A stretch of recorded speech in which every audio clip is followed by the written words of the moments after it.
یہ سوال ہے کہ فرقے وجود میں کیسے ہے؟ ایک تو یہ یاد رکھیں کہ ان فرقوں کے وجود کی خبر نبی کریم صلی اللہ علیہ وسلم نے بیان فرما دی ہے۔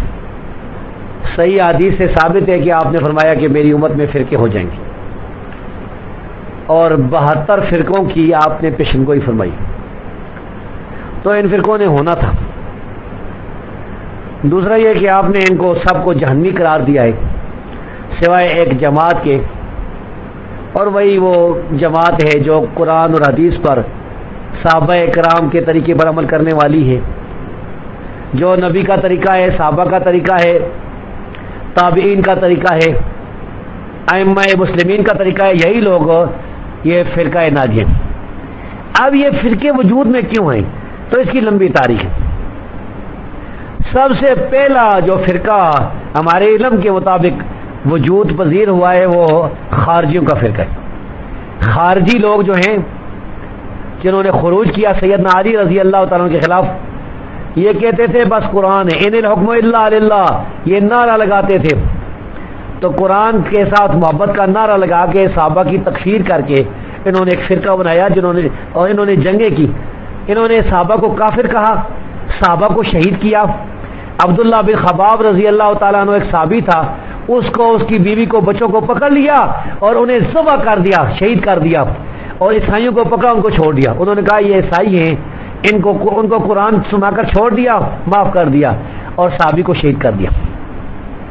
اسی کا بدلہ لینے کے لیے عبداللہ بن خباب رضی اللہ تعالیٰ عنہ کا بدلہ لینے کے لیے علی رضی اللہ تعالیٰ نے ان سے جنگ کی حرورہ میں، نہروان میں، اور انہیں قتل کیا۔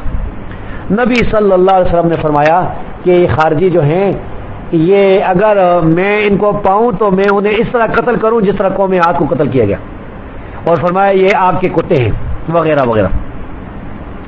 تو یہ سب سے پہلا جو فرقہ امت میں پیدا ہوا ہے، یہ قرآن کا غلط مفہوم بیان کرنے سے، غلط مفہوم سمجھنے سے، صحابہ کی تکفیر کرنے سے، تو انہیں خارجی کہتے ہیں۔ ان کی ضد میں ایک دوسرا فرقہ شروع ہوا جو سیدنا علی رضی اللہ تعالیٰ عنہ کے ساتھ محبت کا دعویٰ کرتے تھے اور پھر کچھ اور صحابہ کو برا کہتے تھے۔ یہ شیعوں کا فرقہ ہے۔ ان دو فرقوں کے بعد باقی جو فرقے پیدا ہوئے ہیں وہ تقریباً انہی کی شاخیں ہیں، جس طرح معتزلہ ہوں، جامعہ ہوں، مرجئہ ہوں۔ تو یہ لوگ جنہوں نے قرآن کا مفہوم غلط لیا، نبی صلی اللہ علیہ وسلم کی حدیثوں کو رد کیا یا حدیثوں کا غلط مفہوم لیا، ضعیف اور موضوع حدیثوں پر عمل کیا، سلف صالحین کے فہم کو چھوڑا، اجماع امت کو چھوڑا، یہ مختلف جو باتیں تھیں اس کی بنیاد پر، اور تقلید کو اختیار کیا۔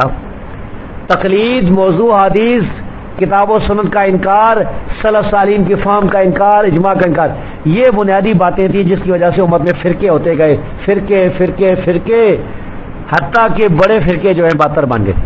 ان کے چھوٹے چھوٹے فرقے تو اور بہت زیادہ ہوں گے۔ تو یہ مختصر تاریخ ہے۔